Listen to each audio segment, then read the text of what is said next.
beautiful people, and welcome back to my channel. Today I'm going to be bringing you along with me to a very fun Reiki event that I did at Enchanting Winds. We were calling this Free Reiki Day, and that is because I was giving free 15-minute Reiki sessions. Even though the sessions were free, I was accepting love donations because, as with all energy work, it is an energy exchange, and this is how I pay my bills. I do tell people often that I wish that I could practice Reiki for free because of how important I feel that it is in one's healing journey. But yes, I do have to charge for my services so that I continue on my career in helping and healing as many people as possible. I'm always so thankful that my healing journey brought me to a place where I am helpful for others on their own healing journeys. I thought it would be kind of fun to show you guys what I bring with me when I go to Reiki events. And for those of you wondering, yes, this bag is actually made from the same line as Grandma Aggie's. As you can tell, she's basically the same bag. I wasn't sure how many clients I would see or how busy I would be, but I always bring my Kindle pretty much everywhere. And of course a snack, my lucky charm. Sometimes people prefer to have headphones on when they're in a healing, so I brought those, and my favorite lotion, my current physical book that I was reading, my bell, which I use for sound cleansing, the journal of course, rose water.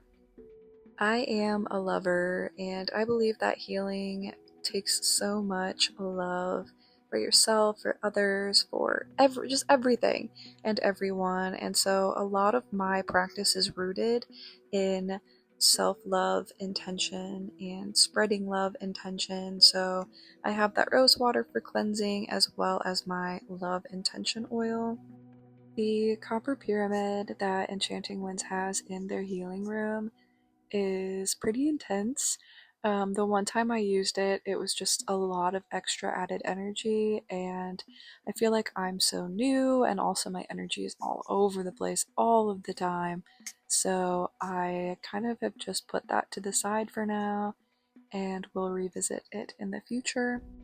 The shop owner, Patrick, does sound healings and sound baths, so that's all that equipment I was showing you. And here's kind of what my setup looks like. One of the most important parts of my practice is clearing and cleansing energy and space. The reason that this is so important is because for healing, we must move and get rid of stagnant negative energy. So when I'm clearing and cleansing a room, I'm also cleansing my own energy, the space that my clients will be laying on or sitting on, as well as any tools I will be using. Another important thing that I have to do before each and every client session is a little bit of grounding. And this has become such a huge thing for just me every single day, to center myself, ground myself, and really just be in the present. One of the ways that I cleanse is by using Reiki energy or Reiki energy symbols. And a lot of this, just as well as while I'm working with clients, is very intuitive. Every single session with every single person is going to be so much different because our paths are all different, our feelings are all different, our experiences are all so different, and our body stores things in different places. Feeling energy, especially with my hands, was a little bit challenging at first, until I really began to trust myself. And I guess it's not so much feeling energy that I mean, it's just trusting my intuition about what I am feeling. I almost always give myself Reiki before giving Reiki to anyone else, and this is just to make sure that my energy is aligned. So here I'm using my pendulum, and I am checking how open all of my chakras are.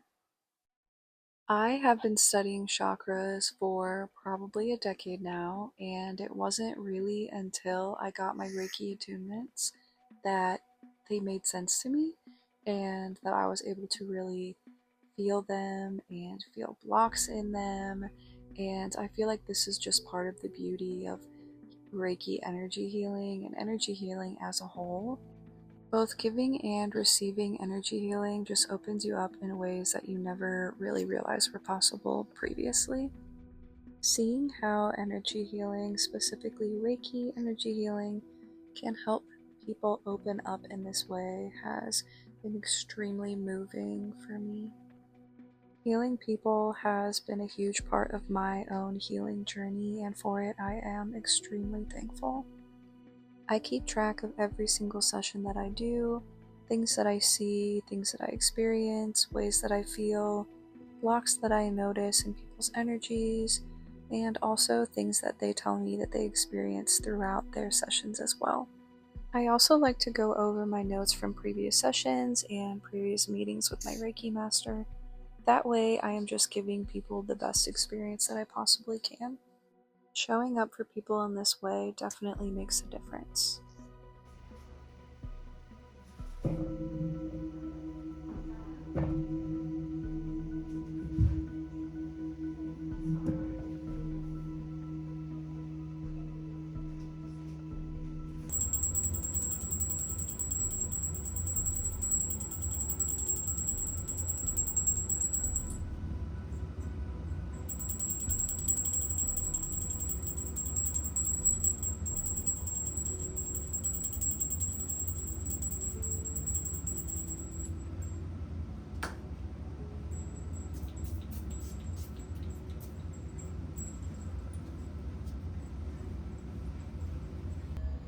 Since getting my Reiki attunements, I have felt very called to work with and on my sacral chakra. So the singing bowl that I am using here is specifically made to aid during those times.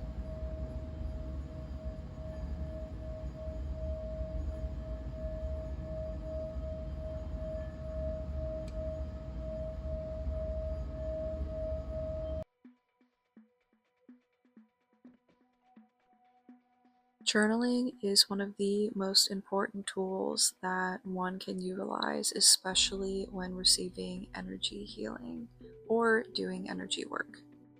And it's typically not until you journal often that you realize how important and how helpful journaling can be. So at the end of every session, I do journal my experience, and I suggest to my clients that they also journal what they experienced, as well as anything else that comes up for them within the upcoming weeks after their appointments. The things that I experience during a session are sometimes hard to put on paper, but I do my best because a lot of the things that I encounter during a session will come up again in future sessions, and they are key components to a person's healing. At some point, I would love to make a video about the things that I experience with my clients and my clients' energies, but of course I'd like to get their permission before sharing the things that I've experienced while working with their energy. I've always felt and known that I was very empathetic and clairvoyant and intuitive, but it wasn't until I got my Reiki attunements and started working with my Reiki master, and then when I started healing on other people, that I really realized how strong my abilities were. I had to let go of a lot of things in order to truly, truly open up.